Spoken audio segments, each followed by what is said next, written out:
I am writing this with one hand and holding a weapon with the other.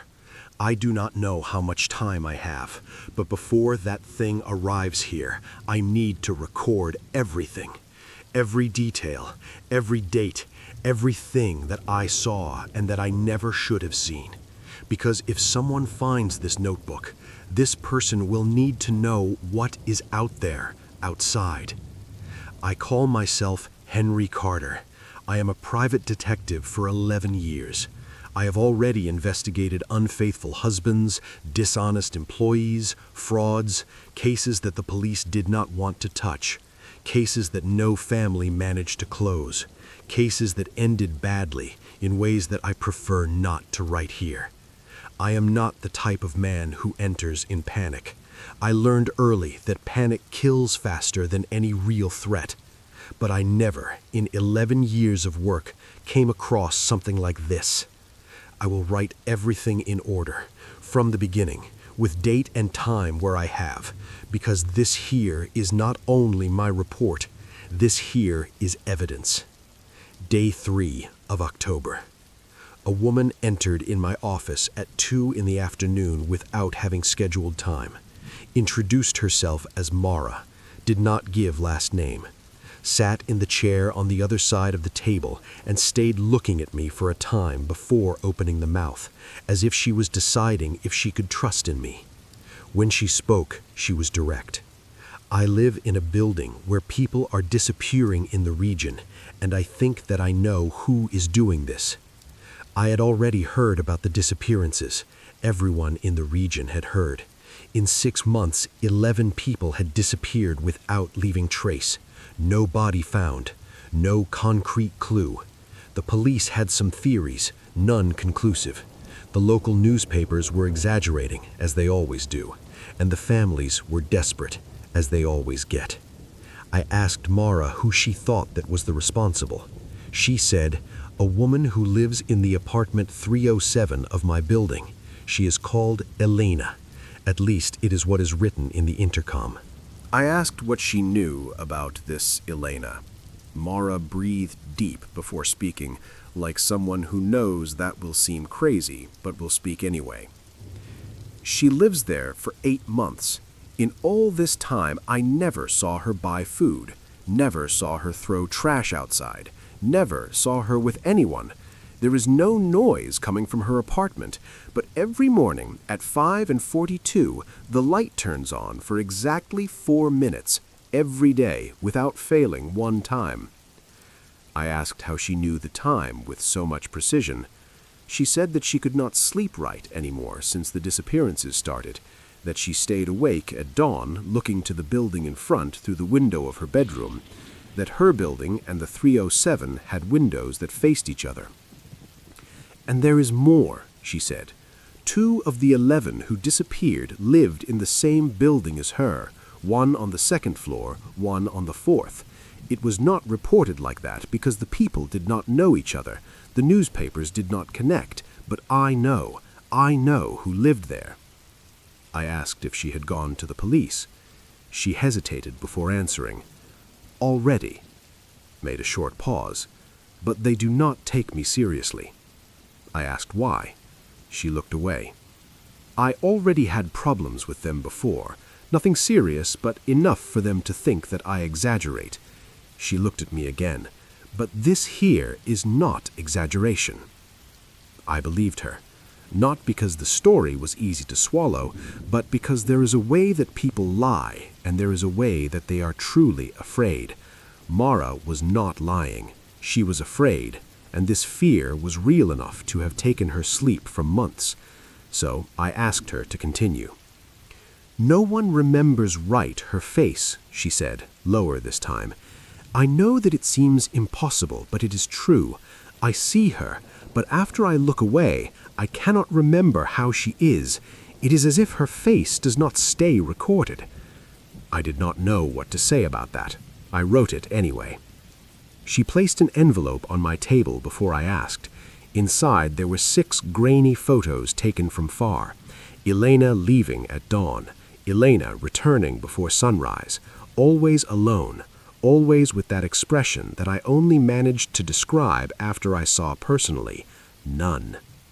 When she was getting up to leave, she stopped at the door and spoke without turning. "If I stop answering, do not come after me." I thought it was figure of speech. I thought she was afraid and exaggerating. I did not say anything. She left, and I stayed looking to the closed door for more time than I should. I accepted the case. Standard fees, 3 days of observation, and written report at the end. I thought it was simple. I was wrong. Day 4 of October. First day of observation. I arrived in the surroundings of the building at 4 in the morning. I positioned myself in a rented car with direct view to the window of the 307. Binoculars, camera with zoom, notebook, coffee. At 5:42, the light turned on. I saw her through the window. She was standing in the center of the apartment, facing the window without doing anything, just standing like an object. Not even the rhythm of a breathing, nor the natural movement of a body that is standing, that minimum sway that any person has when is standing without leaning on anything. She was completely static. 4 minutes later, the light turned off. I wrote in the notebook. I stayed in the car until 9. She did not leave.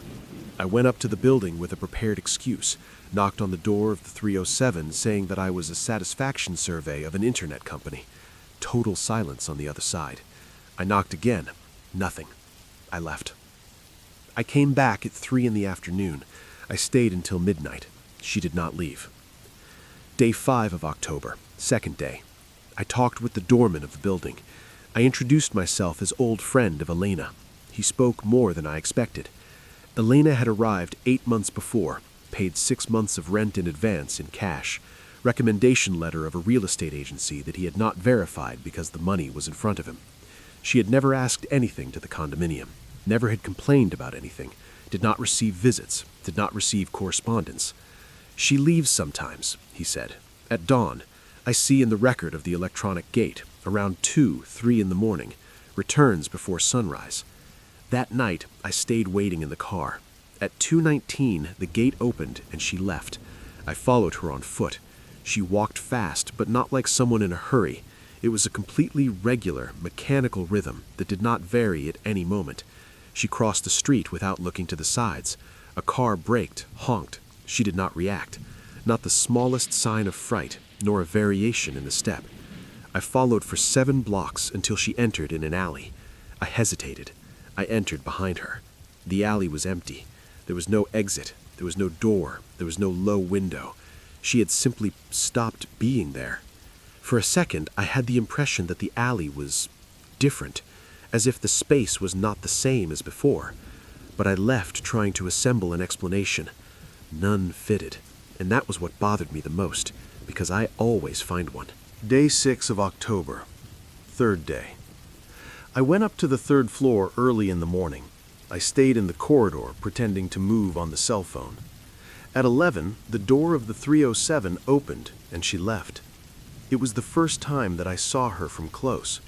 Dark hair, straight, medium height, simple clothes. The face completely neutral, neither tense nor relaxed, just neutral, like a well-made mask. The eyes open but without focus on anything specific, like eyes in a photograph. Later, I tried to remember her face with clarity. For a second, I could not. She passed by me at less than 1 meter, without seeing me, without feeling my presence. I am an adult man in a narrow corridor, and she passed by me as if I did not exist. For a second, I thought that she would turn the face in my direction. She did not turn, but I was sure that she knew that I was there. I went down the stairs slowly behind her. She went to the ground floor, entered in the trash storage of the condominium. I waited 2 minutes. I entered behind her. Empty. She had disappeared again. That afternoon, I called Mara to update the case. She did not answer. I sent message. No response. I tried again at 10 at night. Nothing. I tried at 10 at night. Nothing. I did not want to think in what this could mean, but I thought anyway. And I remembered what she had said at the door of my office, that sentence that I had discarded as exaggeration. If I stop answering, do not come after me. Day 7 of October. Today. Early in the morning, I went to the building of Mara to verify what had happened to her. The doorman told me that she had not left in the previous day and had not answered when someone knocked on her door. The apartment was locked from inside. The police had been called and was investigating. One more disappearance. I went to the building of Elena, determined to enter in the 307. I knew that I was crossing the limit of what is legal. I did not care. The lock took less than 2 minutes. The apartment was dark, curtains closed, but even with the little light from the cracks, I saw enough. There was no food. There were no hygiene products. There were no clothes. The mattress on the floor had no sheet nor pillow. There was no personal object anywhere. The only thing in the living room was a chair turned to the wall. I took photos of everything. I was leaving when I saw the marks in the internal corridor of the apartment. On the 2 walls of the corridor, at the height of my chest, there were finger marks, on both sides at the same time, as if someone had walked through the corridor with the hands spread on the 2 walls. But the marks did not correspond to a human hand. The pressure points were wrong, too spaced, and there were 6 fingers per hand. 6 fingers. I photographed and left. I should have left. Should have returned to my apartment, assembled the report, and passed everything to the police. But I needed a real proof. Something that no one could ignore. I returned to the building that night and went up to the roof that had direct view to the window of the 307. It was almost midnight. The apartment was dark. At 12:48, the light turned on. I placed the binoculars on the eyes. Elena was in the center of the apartment with her back to the window, standing, static, as always. But this time, there was something different. There was a man kneeling in front of her. It was not possible to see his face, but there was something familiar. I had already seen that face before, in one of the photos of the disappeared, but it was possible to see that he was immobile, in a way that was not natural for anyone that was conscious. And then Elena lowered the head in his direction, and her skin opened. Not like a wound, not like something violent or bloody. It opened like a zipper, from the top of the head, descending through the neck, through the spine, separating in the 2 sides, like a cocoon that cracks. And from inside that came out another thing. I cannot describe right what I saw because my brain does not have a drawer to put that image. It was too big to have fit inside that skin. It was dark, with a shape that was not completely defined, that changed slightly as it moved, as if her body had not decided yet what was the correct form. The limbs were too long. The head was too wide. She stayed over that man, and I turned the face. When I looked again, the man was not there anymore, and the thing was placing itself back inside the skin of Elena, like someone putting on a clothing, with care, with practice, like someone who has already done that many times. I went down from the roof running. I came straight to my apartment. I thought about leaving the city, disappearing before she came after me. But if I went, no one would know. 2 hours ago, my cell phone rang. Unknown number. I answered without thinking. Silence. Then, very low, a voice that I recognized as the voice of Elena said my full name. Henry Carter. I never introduced myself to her. The doorman did not know my real name. The only person who knew who I was Mara.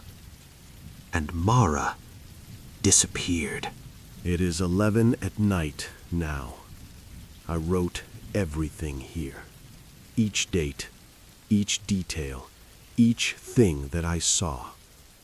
The photos are inside this notebook, together with this report. If someone finds this, the photos are real. What I described is real. I do not know what this thing is. I do not know from where it came. I do not know if it is the only one.